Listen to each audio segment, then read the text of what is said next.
अध्याय तृतीय श्लोक पंचदश अर्थात 15वां श्लोक।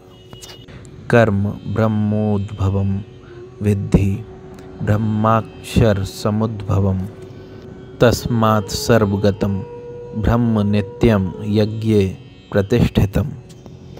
अर्थ, वेदों में नियमित कर्मों का विधान है और ये वेद साक्षात श्री भगवान से प्रकट हुए हैं। फलतः सर्वव्यापी ब्रह्म यज्ञ कर्मों में सदा स्थित रहता है। तात्पर्य, इस श्लोक में यज्ञार्थ कर्म अर्थात कृष्ण को प्रसन्न करने के लिए कर्म की आवश्यकता को भली भांति विवेचित किया गया है। यदि हमें यज्ञ पुरुष विष्णु के परितोष के लिए कर्म करना है तो हमें ब्रह्म या दिव्य वेदों से कर्म की दिशा प्राप्त करनी होगी। अतः सारे वेद कर्मादेशों की संहिताएं हैं। वेदों के निर्देश के बिना किया गया कोई भी कर्म विकर्म या अवैध अथवा पापपूर्ण कर्म कहलाता है। अतः कर्म फल से बचने के लिए सदैव वेदों से निर्देश प्राप्त करना चाहिए। जिस प्रकार सामान्य जीवन में राज्य के निर्देश के अंतर्गत कार्य करना होता है, उसी प्रकार भगवान के परम राज्य के निर्देशन में कार्य करना चाहिए। वेदों में ऐसे निर्देश भगवान के श्वास से प्रत्यक्ष प्रकट होते हैं। कहा गया है, अस्य महतो भूतस्य निष्वसितम् एतद् यद् ऋग्वेदो यजुर्वेदः सामवेदो अथर्वांगिरसः। चारों वेद ऋग्वेद, यजुर्वेद, सामवेद तथा अथर्ववेद भगवान के श्वास से अद्भुत हैं। ब्रह्म संहिता से प्रमाणित होता है कि सर्वशक्तिमान होने के कारण भगवान अपने श्वास के द्वारा बोल सकते हैं। अपनी प्रत्येक इंद्रिय के द्वारा अन्य समस्त इंद्रियों के कार्य संपन्न कर सकते हैं।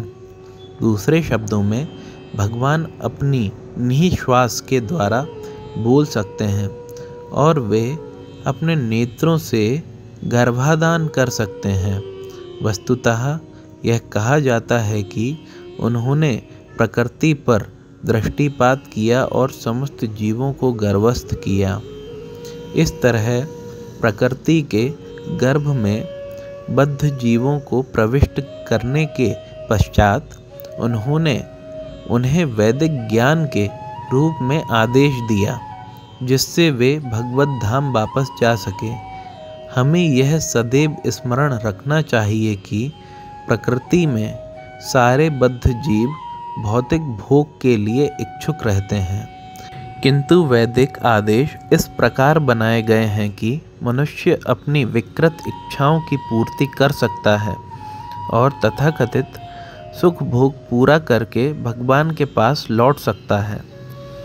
बद्ध जीवों के लिए मुक्ति प्राप्त करने का यह सुनहरा अवसर होता है।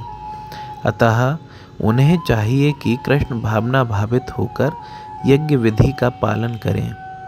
यहाँ तक कि जो वैदिक आदेशों का पालन नहीं करते वे भी कृष्ण भावनामृत के सिद्धांतों को ग्रहण कर सकते हैं, जिससे वैदिक यज्ञों या कर्मों की पूर्ति हो जाएगी। अध्याय तृतीय श्लोक षोडश अर्थात 16वां श्लोक। एवं प्रवर्तितं चक्रं नानुवर्तयतीह यः अघायुरिन्द्रियारामो मोघम पार्थ स जीवति। अर्थ, हे प्रिय अर्जुन, जो मानव जीवन में इस प्रकार वेदों द्वारा स्थापित यज्ञ चक्र का पालन नहीं करता, वह निश्चय ही पापमय जीवन व्यतीत करता है। ऐसा व्यक्ति केवल इंद्रियों की तुष्टि के लिए व्यर्थ ही जीवित रहता है। तात्पर्य, इस श्लोक में भगवान ने कठोर परिश्रम करो और इंद्रिय तृप्ति का आनंद लो इस सांसारिक विचारधारा का तिरस्कार किया है। अतः जो लोग इस संसार में भोग करना चाहते हैं उन्हें उपर्युक्त यज्ञ चक्र का अनुसरण करना परम आवश्यक है। वो ऐसे विधि विधानों का पालन नहीं करता, अधिकाधिक तिरस्कृत होने के कारण उसका जीवन अत्यंत संकटपूर्ण रहता है। प्रकृति के नियमानुसार यह मानव शरीर विशेष रूप से आत्म साक्षात्कार के लिए मिला है, जिसे कर्म योग, ज्ञान योग या भक्ति योग में से किसी एक विधि से प्राप्त किया जा सकता है। इन योगियों के लिए यज्ञ संपन्न करने की कोई आवश्यकता नहीं रहती, क्योंकि ये पाप पुण्य से परे होते हैं। किंतु जो लोग इंद्रिय तृप्ति में जुटे हुए हैं, उन्हें पूर्वोक्त यज्ञ चक्र के द्वारा शुद्धिकरण की आवश्यकता रहती है। कर्म के अनेक भेद होते हैं। जो लोग कृष्ण भावना भावित नहीं हैं, वे निश्चय ही विषय परायण होते हैं, अतः उन्हें पुण्य कर्म करने की आवश्यकता होती है।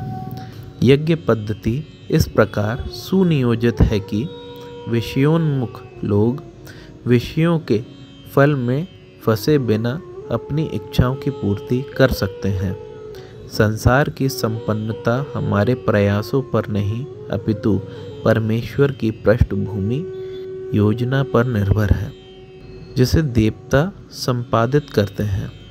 अतः वेदों में वर्णित देवताओं को लक्षित करके यज्ञ किए जाते हैं। अप्रत्यक्ष रूप में यह कृष्ण भावनामृत का ही अभ्यास रहता है, क्योंकि जब कोई इन यज्ञों में दक्षता प्राप्त कर लेता है तो वह अवश्य ही कृष्ण भावना भावित हो जाता है। किंतु यदि ऐसे यज्ञ करने से कोई कृष्ण भावना भावित नहीं हो पाता तो इसे कोरी आचार संहिता समझना चाहिए। अतः मनुष्यों को चाहिए कि वे आचार संहिता तक ही अपनी प्रगति को सीमित न करें, अपितु उसे पार करके कृष्ण भावनामृत को प्राप्त हो।